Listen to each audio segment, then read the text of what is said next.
Hi, this is James, and for today's video, I want to talk about why we do things a little bit. And again, this is kind of in my older format, where it's a lot more rambly and a lot less, it's never that edited, but it's a little looser. And I have an album out, I Only Know What the People Before Me Said by James Coe. Please check it out, it means a lot to me, so please listen to it. There's a music video for the song Silver Metal Proud that is really good, made by my friend Shot by Drew. Check it out. Check him out. Yeah. I guess the reason why I'm making this video is because I find like the idea of self-improvement prevalent when people talk about the way you should be creative. And it's a common thing. I read this book like The War of Art. It kind of goes through that. If you read The Creative Act by Rick Rubin, it sort of has that. It's just like it's not like, what's his name? Jordan, the one dude, Jordan Peterson. It's not like that, but it's like, it is definitely, finding grounded, concrete things to do to increase creative production and maintain, the right core values for it, the core values. And it's very definitional. And I think that's something very dumb, to be honest, although not wrong. And the reason why I say is it's the phraseology of it, right? And then this is a dumb discussion point because it doesn't matter.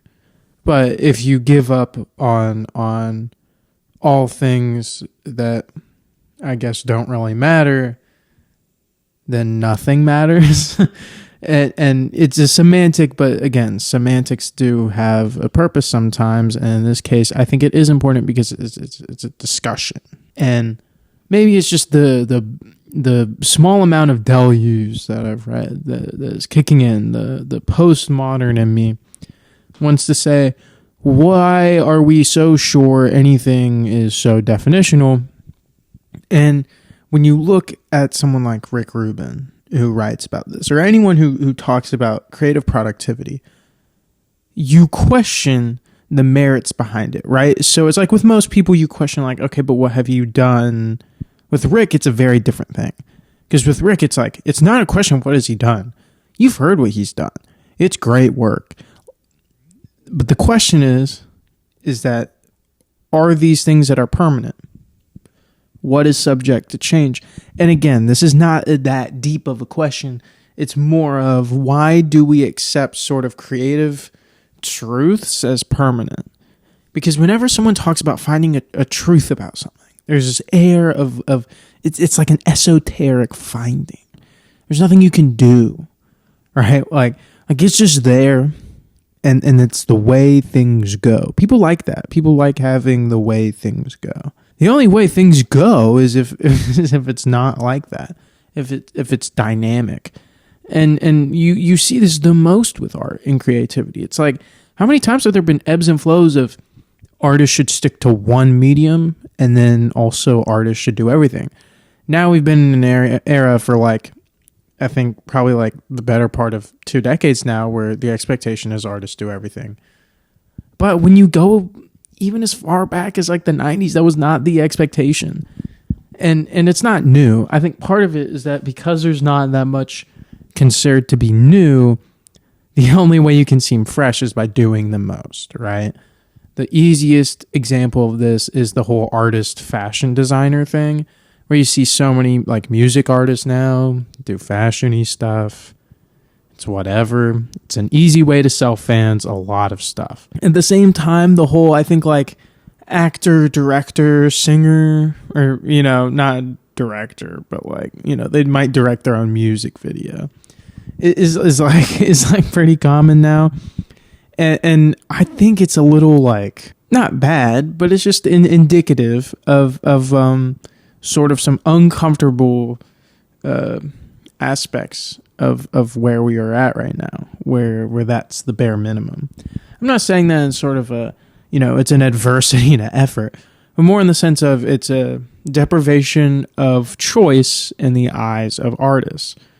And I think it's important to say in the eyes of artists, because there is no deprivation of choice. There is not. any artist now can do whatever they want to do. If Travis Scott woke up tomorrow and decided, I'm not going to do the whole Cactus Jack thing, it would end. He could just stop, you know? Nothing's making him. Now, I don't think he's the best example for this, because I do think he probably has some sort of passion. But I don't know. Hearing him talk about, like, wanting to do architecture made me be like, oh, it's pretend. Like, we're all playing pretend right now that you actually enjoy a lot of this stuff. It kind of seems like he's just emulating his heroes and not really doing that much concrete about it. Or at least he hasn't in a good few years. And I think this does apply to a lot of things, but the reason why I wanted to bring it up in this perspective of like the way people talk about permanence in art is that it's so irritating to me to see like certain problems from the past are coming back up because we've run things into the ground. You know, the whole, it's like you have to know history so you don't repeat it. Streaming is doing that. It's the same thing that's like going to happen with like network and then streamers for like film and TV. But with music specifically, streamers were great, or streaming, I should say. Streaming is great for discovering new artists. It used to be. Now, you get pushed AI slop, you get pushed the same like 3 artists pretty much, and whoever labels want to promote, or who pays their way into a playlist. I didn't make the rules, but it is what it is, and it's bad. It is actively bad.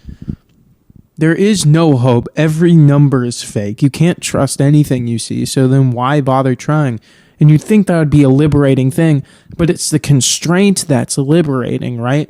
Normally it's the how do I succeed in this system that does it. But they finally closed the door in the sense of it is now entirely arbitrary unless you have a financial backing.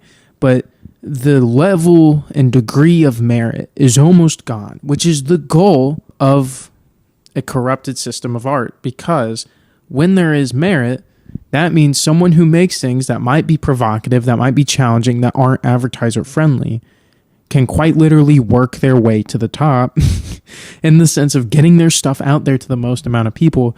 When you have literally hundreds of thousands of people that are posting 20 TikToks a day as an artist to get successful, and everyone is inundated, no one wants to discover something new.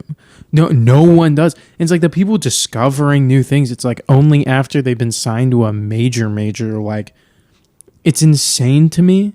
It's insane to me that you know, I mean, like it's become, music will become a niche thing to be into if it goes down this path more, because it will be entirely viewed as background viewership, except for the 5 artists you kind of like. That's the goal, right? Like, if you're a streaming company, you want it to be the perpetual background music. Throw in some AI that you produce. This is mainly targeted at Spotify, but it's like you throw in the AI songs you make in the playlist, you know? Get people to just not care entirely about what they're listening to, and then have like a few major artists that you kind of have like always there. You know, if they listen to rap, it's gonna be Future and Drake. That's always gonna be there. You know what I mean? Like, I saw a thing that was like Future is the 3rd most streamed artist on Apple Music. I'm like, that's insane. Now, I love Future. I think Future makes great music. 3rd of all time, because keep in mind, like, the recency bias, right? It makes sense. It's not like Apple Music was dominant in 2014, 2015. Not that it was nothing, but like, you would think, right? Like, when you think, it's like, obviously Taylor Swift, Bad Bunny would be like top 2, but where's like The Weeknd and Bruno Mars? Where's Beyonce? Like, there's so many artists that should be above Future, is really what I'm trying to say. But it doesn't matter, because it's all about what's being pushed. And I'm not saying that in some sort of conspiratorial way. It's just true. And I think, and I made this point before on a previous video, but again, the temperamental nature of everything should be celebrated, because that means we're exiting out of this at some point. But the problem is that requires listeners to express dissatisfaction. And eventually it's the question is not, well, what sort of systemic change can happen? It's not going to happen under the current system. Spotify has openly been doing things that are not good business practice, and it does not matter in terms of broader legal action or something that's going to be taken, even though I think the fact that there's any AI tracks on Spotify that aren't publicly disclosed that is a violation of consumer trust. I also think the fact that anything is paid playlists is wrong. I think anything that's a paid playlist is wrong. That's a form of payola, and that's wrong. I think it should not be allowed. I think if Spotify or Apple Music finds any paid playlists, they should take them down. It is anti-art, but it does not matter because that's still going to happen. And people view that as a win for the artist. A win for the artist is being able to pay your way to a playlist. Because then it's like, oh, it's just whoever...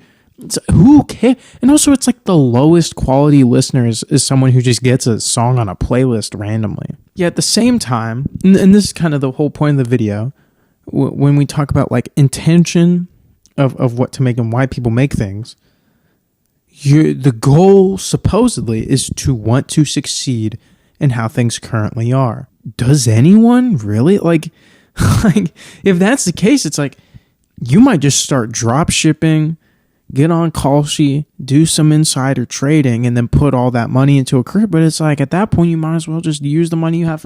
Like there's no real point to it, right?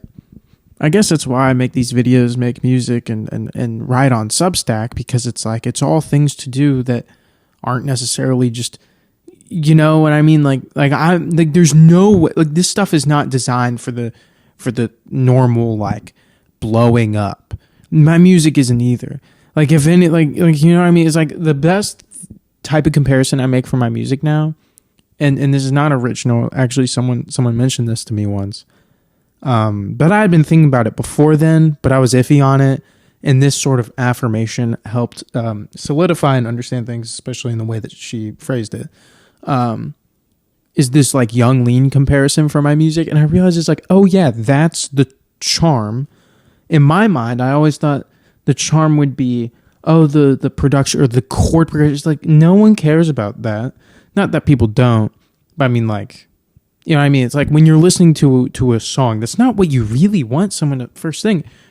But what you enjoy is the emotional tone behind it and how you are able to draw from it. And as long as I give something with enough substance for people to draw from it, that is succeeding in the original intention, because that means I made something that was good from me.